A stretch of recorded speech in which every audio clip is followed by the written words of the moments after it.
السلام عليكم، مساء الخير إخوتي، أهلا وسهلا. على السريع كالعادة، هذا فيديو خاص بأنور مالك اللي تكلم وقال باللي حكموني ثلاثة وهدوني وحبوا يضربوني، وقيل واحد عنده موس، وأنا هربت اللوتيل أنا وواحد كان معايا باسكو كان عنده لقاء مع اجتماع مع جماعة من إيران حسب التصريحات تاعو. اللي أكد في قضية الاجتماع مع إيران هو هشام عبود. أنا نعاود واش قالوا برك. هو يقول لك باللي تهدوا عليا وحبوا يضربوني وكذا كلش، ومن بعد يقول ما على باليش إذا كانوا هذو الناس داروها منهم لرواحهم والله بعثتهم الحكومة الجزائرية أو الدولة الجزائرية أو المؤسسة العسكرية، هما كما يقول كبرنات هما اللي بعثوهم لي. هذا الإنسان هذا اللي هو راكم شفتوا واش قالوا له الشباب كيفاه رحت للمروك وانت بايع نفسك وانت خبيث وانت كذا. المهم قالوا له واش يخموا هذا الشباب كون جاوا من الدولة او من بعثتهم المؤسسة العسكرية كما راهم يقولوا. واحد ما يجيب خبرك، واحد ما يجيب خبرك، ديرها مليح في بالك. فهمت؟ هذو شباب غايضهم الحال على بلادهم وداهم النيف على بلادهم، لقاوك انت خبيث وتسب في المؤسسة العسكرية وتسب في الدولة وتخيبوا رواحكم نتوما راكم حاجة.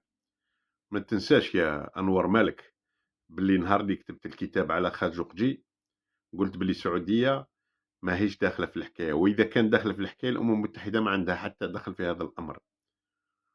يعني راك تشوف التناقض تاعك. إيه واش تكلمت على واسمو، واش تكلمت في مائدة مستديرة مع وحدة اللي جاوباتك على اليمن، سكتاتك وما قدرتش تهدر. السعودية واش دايرة في اليمن ما قدرتوش حتى تهدروا ولا تندوا على هذا الأمر. هذا هو الخبث اللي فيكم نتوما. وتروح للمغرب ودير اجتماع ثم على المنبر وتتكلم وتهين في الدولة، تقول باللي الاعتداء من جهة واحدة، هكذا تقول انت.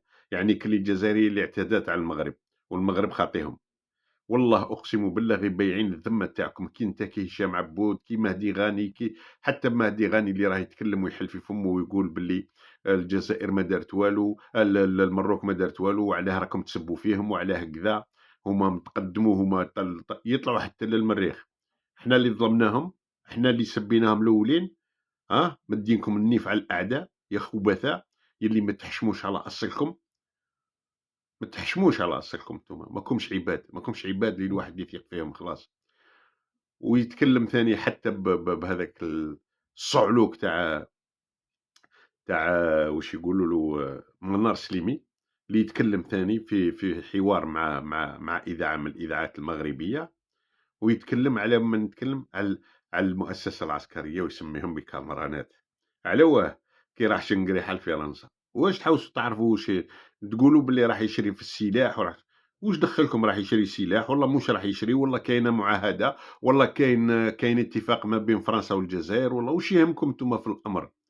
واش يهمكم يعني تقولوا كيما يقول منار سليمي انهم عطاو له امر باه يجي، يعطوا له امر باه يجي؟ انت ماكش عايش وما تعرفش السياسه انت، والله ما تعرف السياسه. ما شفتش باللي توطا الناس نحاوها من الجزائر؟ ما شفتش باللي ملي كانت تسير في المترو نحاو من الجزائر، سيال نحاوها من الجزائر، لي بيرو ديتود اللي خرجوهم من الجزائر هذو كل ما شفتوهمش؟ ما شفتوش باللي الجزائر سكرت على فرنسا ونحات الهيمنه الفرنسيه؟ الهيمنه مزلت عليكم نتوما في المغرب حتى 2055 حسب المعاهده اكسليبا، ما تقدرش تغيرها حتى هذه. يا واحد الخبثاء يسعى عليك، ما تحشموش على اصلكم. الجزائر كبيرة عليكم ما تقدروا لهاش.